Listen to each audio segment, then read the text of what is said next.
So I just recently built this. This is a mountain bike, a hardtail and hard front, I suppose. Mountain bike and with a 49cc four-stroke engine. And let's see, I built it maybe 4 days ago now.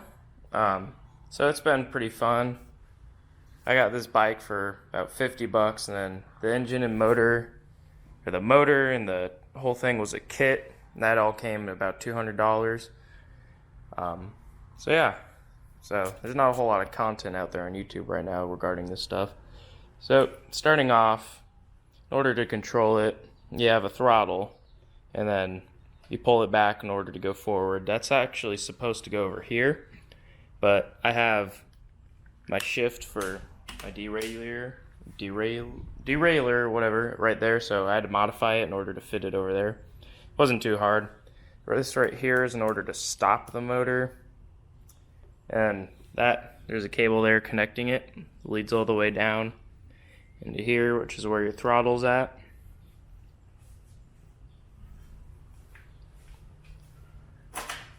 So overall, it's a pretty decent kit. Some really weird things. This right here, not sure what it is, but fuel comes from it on occasion. It'll start creeping up, then it gets sucked back in eventually. And this other hose that I have sort of zip tied up is actually just something that drains the float bowl. I'm not really sure why you might need that, but well, if you did need it, you have it. This right here is the air filter. See if I can take that off. Yeah, so your air filter's in there.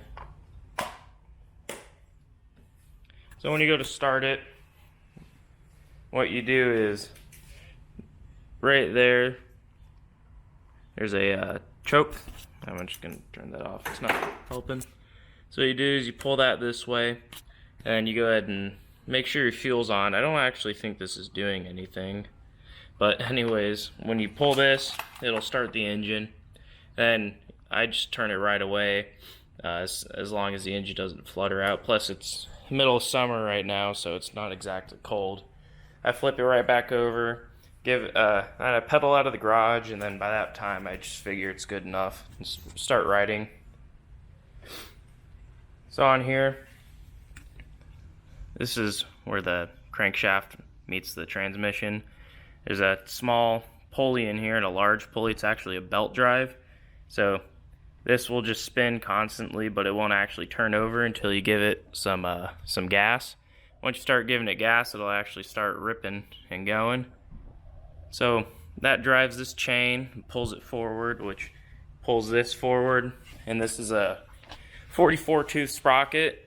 And so I get pretty decent acceleration out of it. I mean, I haven't really timed it yet, but I actually seem to accelerate just about as fast as most cars have been getting up in the neighborhoods at least. So just kind of leisure. But you could always go for a bigger one if you wanted. And then that's held on with some rubber and some bolts and a little plate that kind of clamps it to the spokes. And this is actually something bad that I'm going to be replacing this setup because, well, I don't think your spoke is supposed to do that because, well, yeah, it's broken. There's another one. They're all broke, but I didn't notice. Anyways, like I was saying, sorry, someone had to leave. These spokes, they broke. They're all snapped. I was actually just about to go fuel up and go for a nice ride. We have a really long bike trail that follows like a stream or something, but can't do that right now. So yeah, this goes, pulls it, drives it.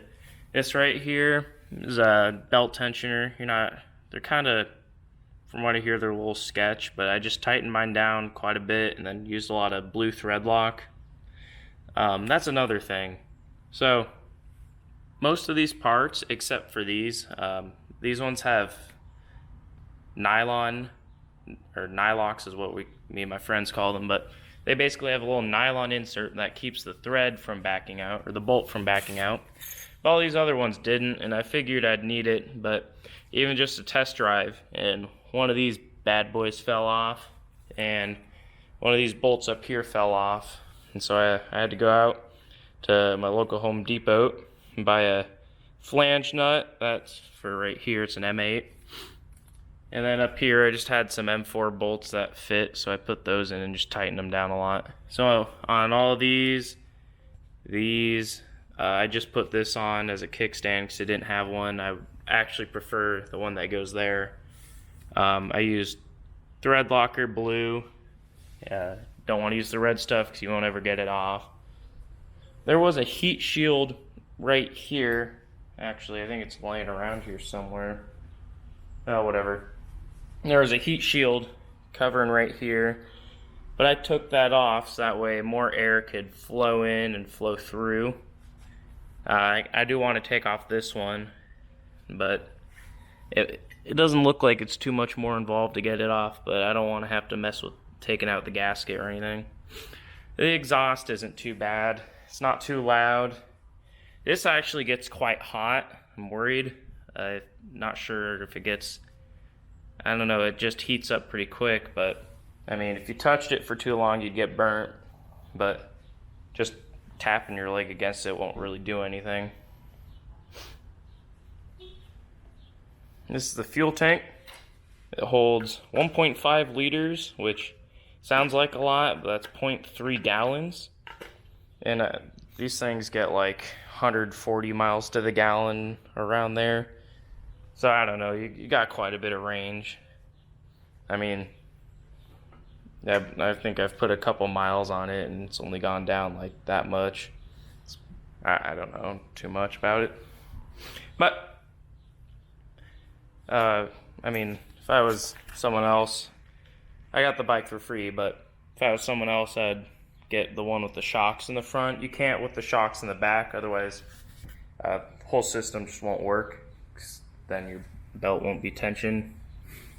Just a bunch of other things, but yeah, it just did reduce the shock. This seat actually has some springs on it, but they don't really do a whole lot. So yeah, putting in oil is pretty easy. Just right in there, it takes like 10 W30 in the summer and then 5 W30 in the winter. I put in this stuff. This is full synthetic from O'Reilly's. It's actually what I just put in my car right there, my Impala. And I just took the rest that I actually still got even more, so I'll have enough for like another oil change at least. Right now I'm braking in the motor, so I'm trying to get it up to high RPMs. But in order to do that, I have to go about 35 miles an hour, and that's just, it's a little fast on a bike, in my opinion, but it's pretty fun as long as you're on a safe road and you trust your assembly, which I do a whole lot more now. I rode around a lot on it. Back here, I had some clearance issues, right down here actually, with this bolt right in here touching this belt, or just barely about to, so I had to shave it down a lot compared to the one down there. That one was fine. Yeah, so I'm gonna solve this spoke issue with something that clamps to this black piece right here. That's just the actual hub, and that'll come with a different size sprocket, which means less acceleration, higher speed. I actually prefer the acceleration, just so that way I can get up to like 25 pretty quick, which is mainly for neighborhood and local commutes, so I don't really need that high of a speed, nor do I really want, but just having it be like this would have been ideal, but gotta pay a little more money now. Another issue I had, if I come over here, so you can see this is 3 sets of gears here, very nice. Compared to one, there used to be I'm not sure what that's called, where you can select which gear you want, but I had to take that off in order to put these cranks on, because as you can see, if I put this one right up next to that one, come out here, the crank is way wider out. What I mean is, like, it swoops out and then comes up. So that allows you to sort of clear, it's more on this side, clear that whole assembly. I might have been able to get away with these actually, now that I look at it.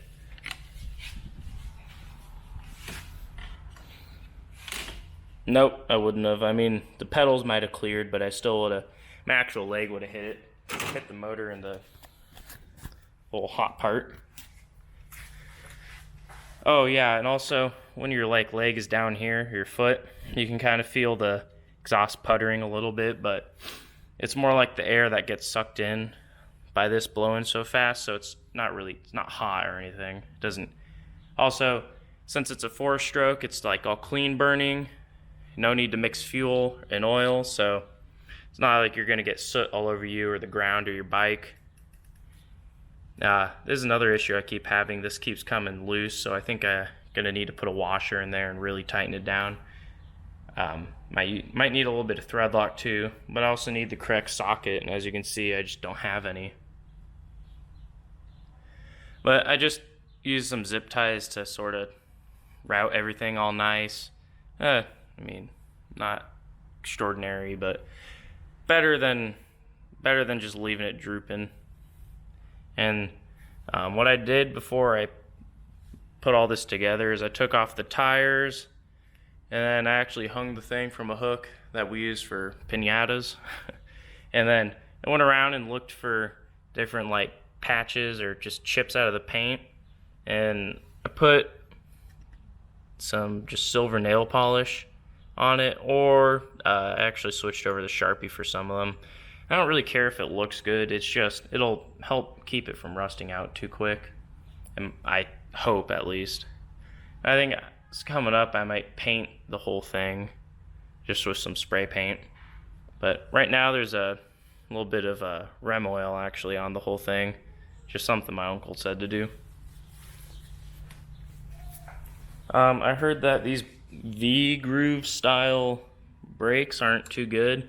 These back ones seem to require a lot of like travel in order to activate, which they look pretty worn, but at the same time I can still activate them. But these front ones are really responsive up here.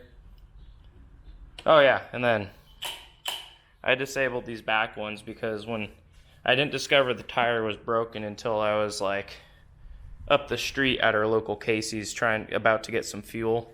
I just turned it on and basically rode it super slow back home. It's just, kind of humiliating, but whatever.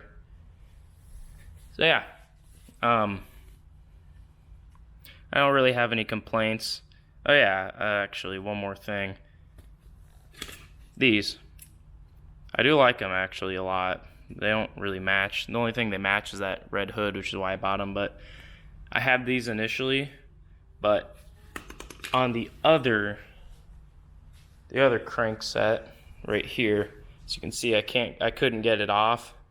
I tried hammer, wrench, breaker bar, couldn't get the thing off. Just a big pain in the butt. But I just went out, these were like 20 bucks for a set. That was a basic upgrade, 20 bucks. This was too expensive, but I mean, it's nice. It's like elastic, and it's got some like metal bits in there to keep it from just ripping. This just holds your phone. My phone is not on me right now, but basically I set my phone there, open up whatever speedometer app I didn't delete because it wasn't terrible, and it just tells me what my speed is. I want to get a second phone actually to do that, just because I have an OLED phone, and if I keep that on the display for too long, it'll actually ruin it. If I got like my old LCD phone wouldn't get ruined from that. So that's just an example. So, these tires are apparently actually not the best. Well, you're supposed to have pretty smooth down tires, which is, yeah, like this one's smooth, not by choice. But actually, I don't mind these. They're a lot less like knobby than. Well, this is my sister's bike. My old bike, they're even bigger than that. But these ones are probably the lowest amount I've ever had. But I guess it's flatter, just less actual tread, more smooth better. Haven't looked into it too much, but I don't really feel like buying something for right now. So yeah, I'm going to be using this to commute back and forth at school. I'm going to get proper lock with like a theft guarantee on it, so if someone steals it, I'll get, you know, the full price of the bike back to just make another one or do what I need to with the money. I enjoy it so far. I haven't ridden it a ton, like 5 miles, maybe 6, 7 at the most. Since I've been changing apps, looking for the right one I want, I haven't really been able to tell. Everything about it seems to be pretty nice though. I mean, it's a $200 kit that includes a full working motor and everything you need to get started, so you can't expect a ton. But for what you get, which is a lack of instructions, it's actually not bad. If you're going to be assembling one of these things, some of the things I would do is I would skip this thing entirely and directly upgrade. Otherwise, you'll have to pay like $35 to get this wheel fixed at we have a local bike store that'll do it for $30. That's what I did initially because one of the spokes was broken, but I mean, now I have to do it again. So I'd skip that entirely. It's like $30 for a proper clamp system. You just got to make sure you match it to the diameter of this piece right here. They're either 1 inch or 1.5 inch. I don't have a pair of calipers right now. Those are coming in tomorrow actually. Just can't measure it, but so if you're not doing that, this is actually kind of a pain to deal with, which that clamp system you wouldn't have to deal with. Centering it up on the axle and making sure all these are tightened down the same, and it's not like back and forth at all. It's all, you know, perfect. So I would try to get rid of this chain tensioner, from what I heard, because it could bend in and then lock up your tire and make it crash, and then you got to pay for another tire. But I mean, I couldn't. I tried to, but then the motor just slid back. So there's two sets of holes, and like that on the opposite side that allows the motor to slide back and forth, but it doesn't really slide. You have to sort of disassemble it and move it over and put it back in. So it's almost easier to go with the chain tensioner. But if you're to do that, I'd get it like welded or something. That's what I want to do. And then up under here, you can sort of slide this engine back and forth to help align this right here with this. Otherwise you might get something like this where it sort of, as you can see, if I come down actually, hits right there, but down here, right there, it does not hit. Oh, it's not going to focus. But basically it's rubbing right here, so I had to sand it down to be a little more rounded, so that way it doesn't like click, and then down here it wasn't touching at all. Like that. Just make sure you have enough clearance to get this airbox off. I had a ton, but now I don't have a whole lot. On my bike, from down here to up here, it's 17 inches. I believe this is like 27. This is like 6. This is 25, I believe. It's something like that. But yeah, I mean, it's still got quite a bit of room both on bottom and on top for the motor. These tubes, I mean, you could cut them short. I don't think, if you're gonna be riding this thing only in the summer and you don't put any fuel stabilizer, or you don't drain your fuel out from there, then you might need to leave this one on, because that's how you drain your float bowl, and you don't want that to get all gummed up. But on the other side, this one, I still don't know what it's for. It's just weird. I really don't know. So yeah. If you want to see more videos with this thing, or any upgrades, or maybe even how to make one, I got a friend interested in building one himself, just let me know.